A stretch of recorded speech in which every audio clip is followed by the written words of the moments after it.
Welcome to English to Bengali audio books.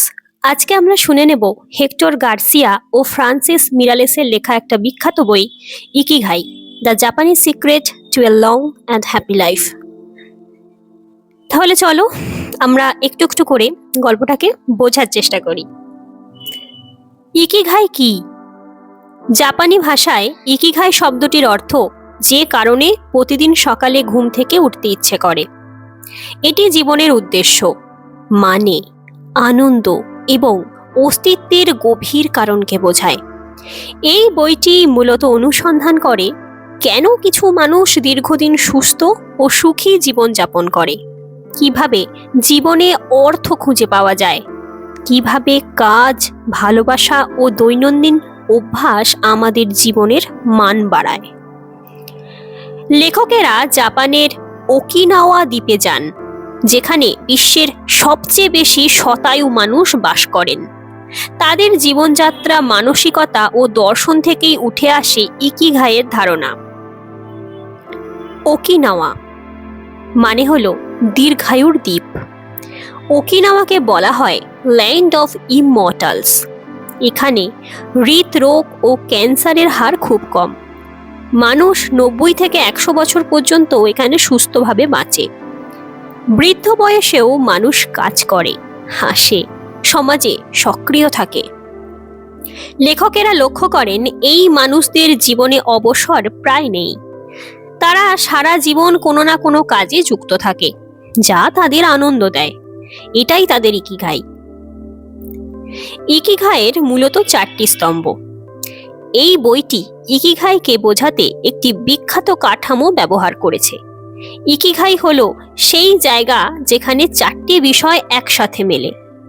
1. যা তুমি ভালোবাসো। 2. যাতে তুমি পারদর্শী। 3. যা পৃথিবীর দরকার। আর 4 হলো যা থেকে তুমি জীবিকা অর্জন করতে পারো। এই 4টির মিলনস্থলই হলো ইকিগাই। কিন্তু লেখকেরা বলেন ইকিগাই মানে শুধু চাকরি বা অর্থ নয়। অনেক মানুষের ইকিগাই হতে পারে বাগান করা, নাতি নাতনিদের দেখাশোনা করা, গান শেখানো, গ্রামের মানুষদের সাহায্য করা। ছোট ছোট আনন্দের দর্শন। ওকিনাওয়ার মানুষরা বিশ্বাস করে বড় সুখ আসে ছোট্ট আনন্দ থেকে। তারা খুব সাধারণ জীবনযাপন করে। বেশি ভোগবিলাস নেই, অল্প খাবার, ধীর জীবনযাত্রা। এই দর্শনকেই বলা হয় স্লো লিভিং। তাদের মতে অতিরিক্ত দৌড়ঝাঁপ মানুষকে ক্লান্ত করে। জীবনের আনন্দ অনুভব করতে হলে ধীরে চলতে হয়। ওকিনাওয়ার একটি বিখ্যাত নীতি হলো হারা হাচিবু। এর মানে পেট 80% ভরলেই খাওয়া বন্ধ করা। এর ফলে হজম ভালো হয়, ওজন নিয়ন্ত্রণে থাকে, শরীর সুস্থ থাকে। তারা কখনোই অতিরিক্ত খায় না, খাওয়ার সময় ধীরে ধীরে চিবিয়ে খায়, খাবারের প্রতি কৃতজ্ঞ থাকে। ওকিনাওয়ার খাদ্যাভ্যাস খুবই স্বাস্থ্যকর। প্রচুর শাকসবজি, মিষ্টি আলু, টোফু ও সয়াবিন, সবুজ চা, খুব কম মাংস ও চিনি। খাবার শুধু শরীরের জ্বালানি নয়, এটি একটি সামাজিক ও আধ্যাত্মিক অভিজ্ঞতা। এই বইটি জোর দেয় মানসিক স্বাস্থ্যের ওপর। ওকিনাওয়ার মানুষরা খুব কম স্ট্রেস নেয়, অতীত নিয়ে দুঃখ করে না, ভবিষ্যৎ নিয়ে অযথা দুশ্চিন্তাও করে না। তারা বিশ্বাস করে আজকের দিনটাই সবচেয়ে গুরুত্বপূর্ণ। এটি জেন দর্শনের প্রভাব।